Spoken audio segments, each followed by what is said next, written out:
Hey guys, we have Matt Wolff, we have Cam Smith, and we have Phil Mickelson. Griff Pippin for Country Club Adjacent. Question for Phil. You seem to be having so much fun out there. Do you feel like the vibes on LIV are like a fun Muni and the PGA Tour is just like a stuffy country club with too many rules? I noticed the pro-ams are a lot different. We have some yahoos out there. So that's a different feel, but I am having fun. I am motivated and excited to work hard. I have not had the results I wanted, but I'm working hard at it, and I'm going to get this thing figured out. And I'm enjoying the opportunity to compete against these guys and do it in a much more fun and fan-friendly environment. Nice, thank you. Phil, John Dees from the Daily Herald. Why is it a more fun and fan-filled, or whatever, I'm sorry what you said, but environment? Why is it more that way than on the PGA Tour? I mean, the energy is different. We all have a say. Everybody's being listened to. We had a great players meeting, and they're listening to what everybody's saying and trying to make the best product. And if there's something we can improve on, we make a change. And I love the feel of wearing shorts. I think that just kind of I know, but it's consistent with what LIV Golf is all about. It's updating the professional golf, and I think we're all enjoying the fan-friendly and player-friendly environment. So I'm going to hit you with a tough one now. I talked to Kevin Streelman a couple days ago. He doesn't like what's going on. A lot of PGA Tour members don't like what's going on because they think that it's lessening the global competition across golf, right? Not all the best players are here, not all the best players are there. And he's also upset about the lawsuit, obviously, because he feels it's like it's an affront on the PGA Tour members themselves. Can you just address those two things? The PGA Tour for the last 20 or 30 years have had all the best players in the world. That will never be the case again. LIV Golf is here to stay, and this type of divisive talk is doing nobody good. The best solution is for us to come together. I think that the world of professional golf has a need for the old historical history of the game product that the PGA Tour provides, and I think that LIV provides a really cool, updated feel that is attracting a lot younger crowd, and that's being proven in the people that are watching and the age of the people that are watching. I think both are needed for the game of golf. Both are good for the game of golf, and the inclusion of LIV Golf in the ecosystem of the golf world is necessary. And as soon as that happens and we all start working together, it's going to be a really positive thing for everyone. All right. A question for all three of you. Had any of you played Rich Harvest Farms prior to this week, and is preparation any different if you're going into a golf course you haven't seen before? Phil, if you want to. I've been dominating up here, so you guys go ahead. I mean, this is my first time here. I love it. I think the course is great. I think it played great today, firming up a little bit. I suppose it is a little bit different. I think the par threes are pretty key out here. There's a couple of funky greens that you have to get used to. So a lot of kind of funky chip shots, I guess, around the green. And just long lag putts uphill. There was a lot of those out there again today. So a little bit different, but I think, all three of us have learned to fast track a golf course, pretty quickly. Yeah, it's my first time here. The national championship was held here. That was like the year before I got into school. So it's my first time, but it's a great place. Like Cam said, though, there's definitely some greens out there that are a little funky and stuff. But I usually just play 9 on Tuesday, 9 on Wednesday, and then we have the Pro-Am 18 on Thursday. So for me, I feel like that's enough work to know the course and make sure to take a little bit of time on the greens. As Cam was behind me in the Pro-Am, he told me about it. but yeah, no, I mean, I don't think I do anything differently. I think I just go about my way that I analyze a course, and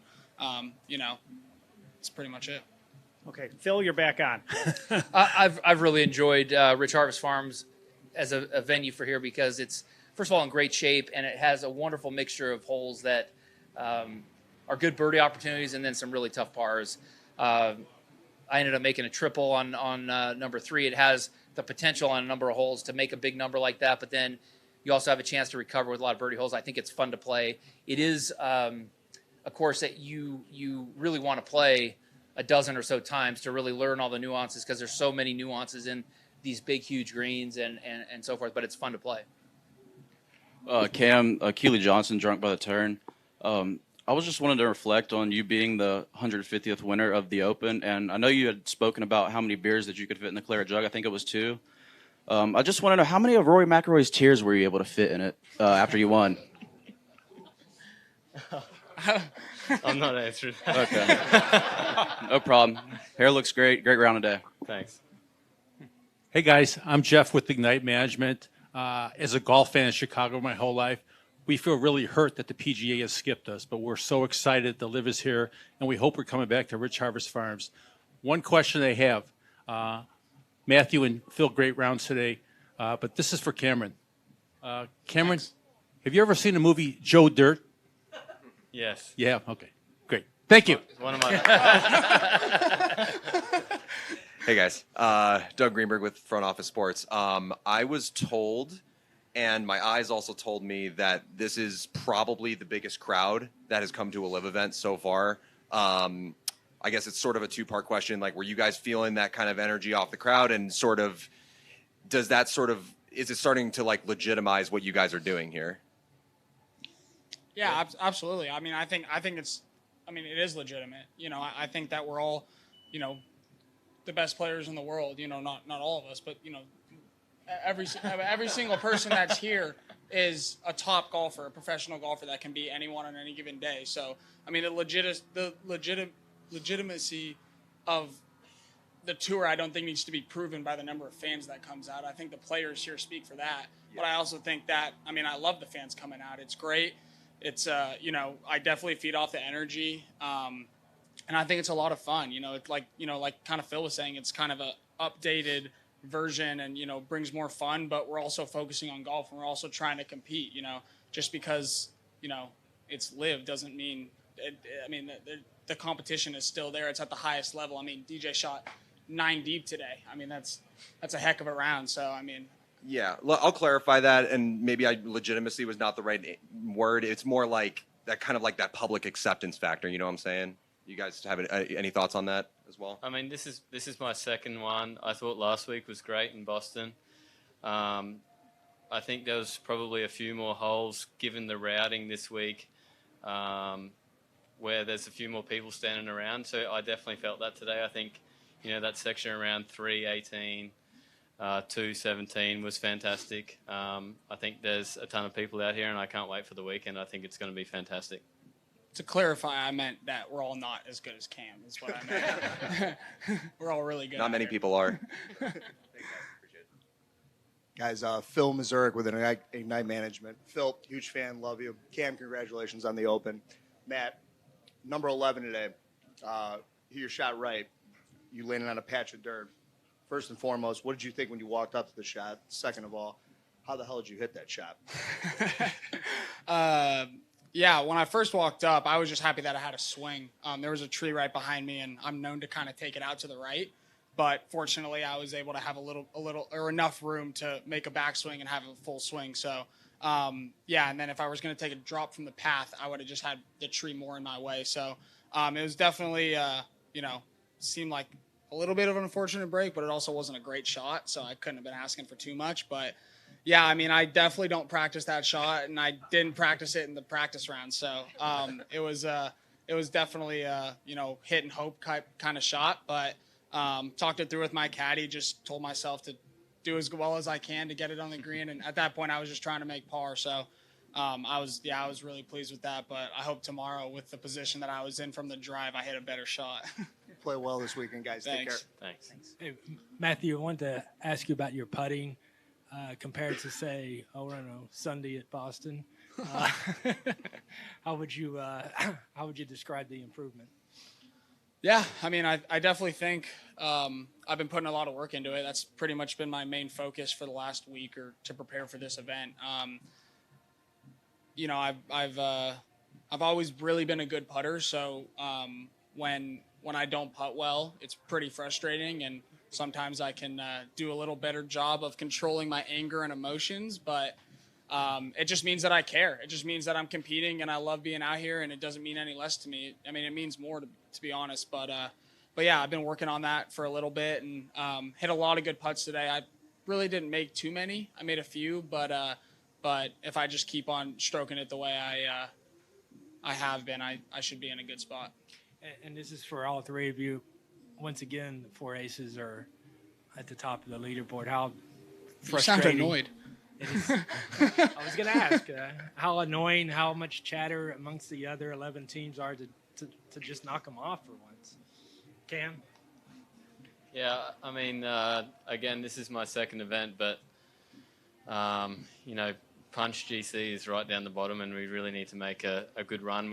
I think Jonesy had 4 or 5 under today as well, and we're right there. So, yeah, hopefully between a lot of us, we can try and knock them off this weekend. I know it's frustrating for me being my second event. For these guys, probably more so. So, hopefully someone can get them this weekend.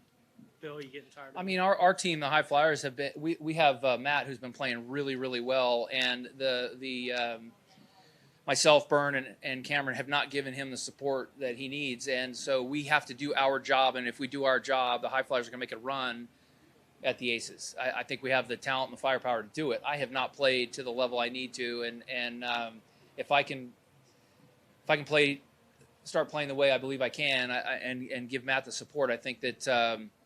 We're going to make a solid run because Tringali and Wiesberg are very solid players that are always in each round. Like, you've never seen them shoot a really big number, and they're always there for support. So I've got to pull my weight, and if I do that, we've got somebody with a lot of firepower in Matt that's been lighting it up. Hey guys, Cliff here, Ignite Management. I know last night was the get-together party warm-up. Who was the MVP of the party last night? Wednesday night. Yeah. I think the cars. Yeah, there was the car collection was pretty ridiculous. Cool. That leads me to my next question, Cam. Where did you park today? I know there's a little bit about parking spots. Where did you end up parking today? Just out the front here. Awesome. And finally, I know Phil was talking about the shorts rule. Just wanted to talk about calf implants. Have you guys thought about that? And has there been any ruling on if that's acceptable or if that's frowned upon? No, I'm obviously a proponent of it. Thanks, guys. Ignite. Yeah. Cam, one quick one for you. Were you aware that in the fan village today that they had barbers giving out mullet haircuts for $1,000 a piece for fans for charity? Yeah, I saw a few out there myself. It was good to see a few guys getting clipped, and obviously a good cause for charity, and yeah, hopefully we get a lot more over the weekend. Matt, Phil, would you guys be open to going to the barber to go get? I would. To go get mullets for charity. Yeah, I would definitely. I think he looks amazingly attractive right now. So Matt? Yeah, he looks good. Yeah, yeah. I mean, I chopped it. I chopped mine off, but I mean, we've got a barber. Well, hair doesn't grow that fast. So thank you guys so much. Good luck Thanks. tomorrow. Thanks, guys. Bye-bye. Thank you.